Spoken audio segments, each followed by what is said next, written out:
ভারতের ইতিহাসে সবথেকে দামি হয়ে গেল সোনা এবং রূপো।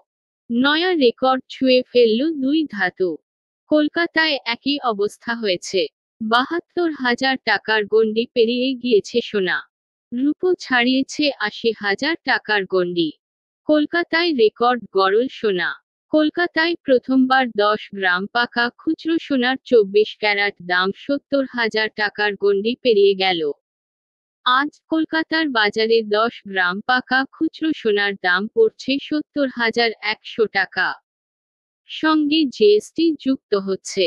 অর্থাৎ কেউ যদি ১০ গ্রাম পাকা খুচরো সোনা কিনতে চান, তাহলে জিএসটি মিলিয়ে ৭২,২০৩ টাকা খরচ পড়বে।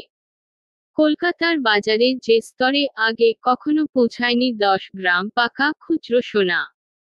বৃহস্পতিবার কলকাতার খুচরো বাজারে ১০ গ্রাম হলমার্ক সোনার গয়নার ২২ ক্যারাট দাম ৬৬,৬৫০ টাকা পড়ছে। সেটার সঙ্গেও জিএসটি যোগ করতে হবে। আর জিএসটি যোগ করলে ১০ গ্রাম হলমার্ক সোনার গয়না কিনতে খরচ পড়বে ৬৮,৬৪৯ টাকা ৫ পয়সা। সেটাও কলকাতার বাজারে রেকর্ড। আর বেশিরভাগ মানুষই হলমার্ক সোনা কিনে থাকেন। কলকাতার বাজারে রূপোর দামও ৮০,০০০ টাকার গণ্ডি ছাড়িয়ে গিয়েছে। এমনিতে কলকাতা খুচরো বাজারে ১ কিলোগ্রাম রূপোর বাটের দাম ৭৭,৬৫০ টাকা হয়েছে।